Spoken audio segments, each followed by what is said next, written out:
Hi, out of the Reference Guide to Regulatory Compliance, I'm going to read about management interlocks on page 782.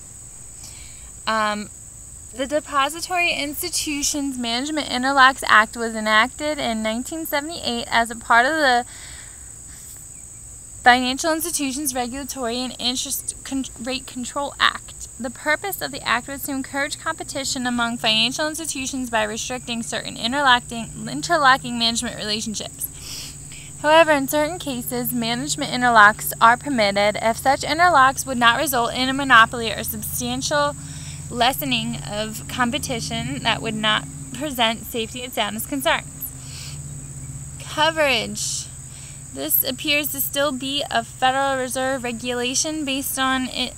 Actually, it appears to be covered by the Fed, by the FDIC, and by the OCC. Not sure if it's ever been transferred over to the CFPB at this point, or if it's being planned to. But at any rate, it covers management interlocking. Regs covers directors, advisory or honorary directors of depository institutions with total assets of $100 million or more, a senior executive officer, a branch manager, a trustee of a depository institution that is under the control of trustees, and a person whose representative or nominee serves in any of these capacities on his or her behalf. For senior executive officer, we're specific on this person holding any of the following titles: President, CEO, COO, CFO, CLO, Chief Lending Officer, that is, and Chief Investment Officer.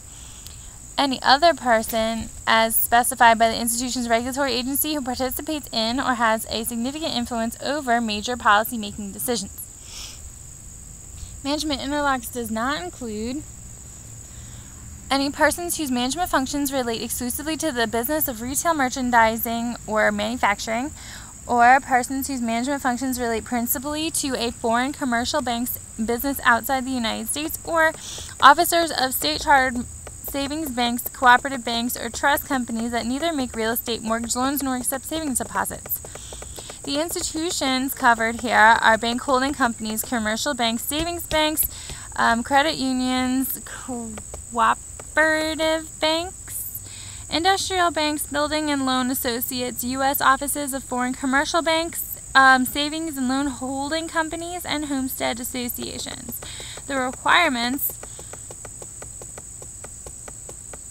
Section A, General Rules, are 1.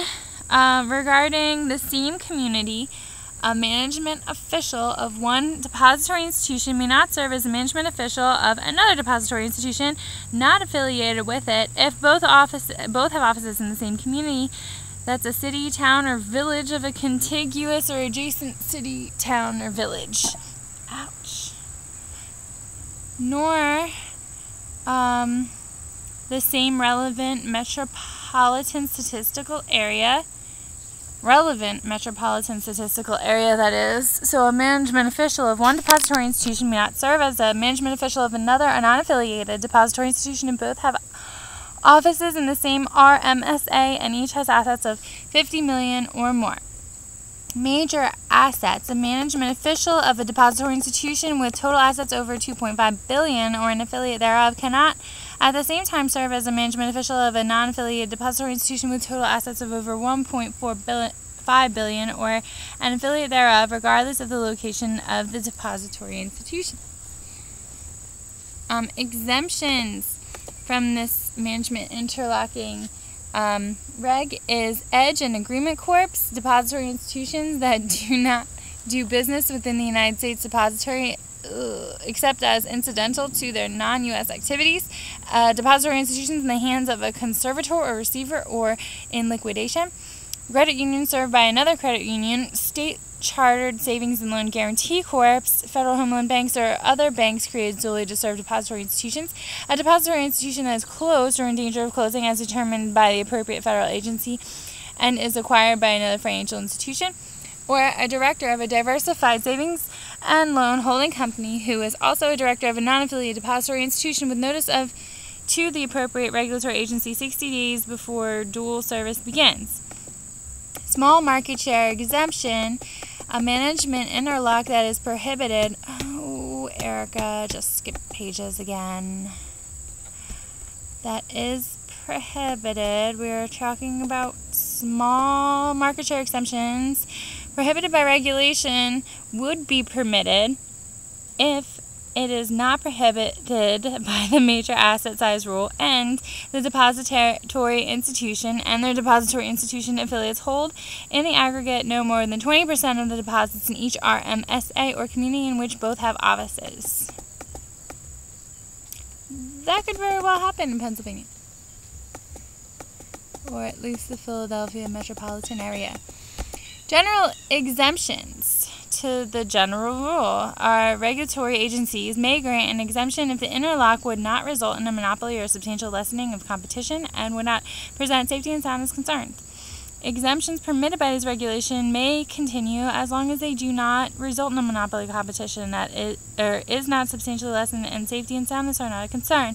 The presumptions, Here, the agencies will apply a reputable presumption that an interlock will not result in a monopoly or substantial lessening of competition and grant an exemption if the institution seeking to add a management official primarily serves low or moderate income areas, is controlled or managed by persons who are members of a minority group or women, is a depository institution that has been chartered for less than 2 years, or is deemed to be in troubled condition. Exemptions based on one of the presumptions listed above may continue for 3 years unless the agency order provides otherwise. For changes in circumstance, a management official must terminate his or her service or apply for an exemption if the circumstances change and cause the service to be prohibited. The management official may continue to serve the depository institution involved in the interlock for a period of 15 months after the change in circumstance before terminating his or her service or applying for an exemption. A management official of a savings association may continue in an otherwise prohibited interlocking relationship with another depository institution for a period of up to 10 years if approved by the FDIC. Enforcement is actually the last section of management interlocks, regulation, and that's FIRA penalties of up to $7,500 per day for violations of laws and regs, and $37,500 per day if violations or unsafe or unsound practices are engaged in recklessly or are part of a pattern of misconduct that causes more than a minimal loss to the bank or any pecuniary gain to the parties involved, and penalties up to $1.425 million per day against persons who knowingly commit a violation and knowingly or recklessly cause a substantial loss to the bank or a substantial benefit to the party. And that's it for management interlock.